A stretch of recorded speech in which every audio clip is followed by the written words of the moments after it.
ശരി, ഫിലിക്സ് ആണ് ഇവരെന്നുള്ളത്. നായ്ക്കറിയില്ലല്ലോ സ്ഥാനാർത്ഥിയാണെന്ന്.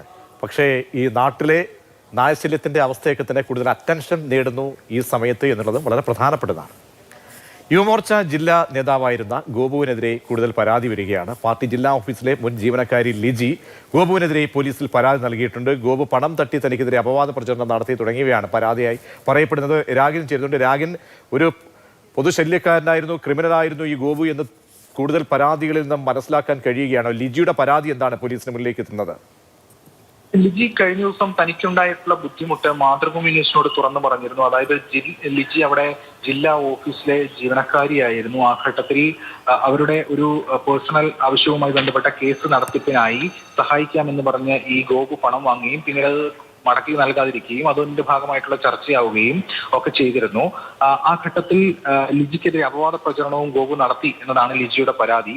തുടർന്ന് ഈ കാര്യം ജില്ലാ നേതൃത്വത്തിന്റെ ശ്രദ്ധയിൽപ്പെടുത്തിയപ്പോൾ തന്റെ ജോലി കളയിക്കുകയാണ് ചെയ്തത്, മറിച്ച് ഗോപുവിന് സംരക്ഷണം ഒരുക്കുകയാണ് ചെയ്തത് എന്നും അവർ പറഞ്ഞിരുന്നു. എന്തായാലും ഇക്കാര്യങ്ങളടക്കം ചൂണ്ടിക്കാണിച്ചുകൊണ്ട് പോലീസിൽ ഇപ്പോൾ അവർ പരാതി നൽകിയിരിക്കുകയാണ്.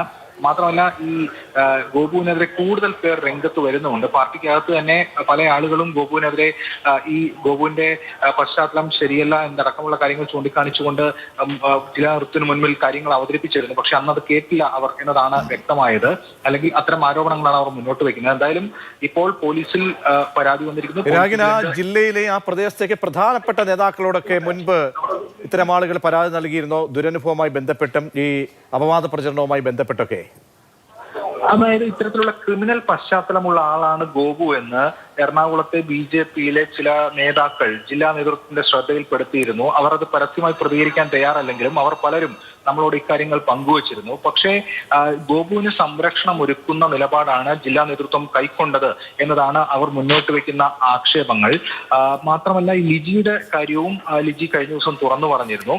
അങ്ങനെ ഇത്തരം പശ്ചാത്തലമുള്ള ഒരാളെ ജില്ലാ നേതൃത്വം സംരക്ഷിക്കുകയായിരുന്നു എന്നതായിരുന്നു വലിയ ആക്ഷേപം. ഇപ്പോൾ അറസ്റ്റ് ഉണ്ടായതോടുകൂടി ആ വിഭാഗം ഇപ്പോൾ ജില്ലാ നേതൃത്വത്തിനെതിരെ തിരിഞ്ഞിരിക്കുകയാണ്. തങ്ങളിത് മുൻകൂട്ടി പറഞ്ഞിരുന്നതാണ്, ഇത്തരം കാര്യങ്ങളിലേക്ക് ഇത് പോകും എന്ന കാര്യമാണ് അവർ മുന്നോട്ട് വെക്കുന്നത്.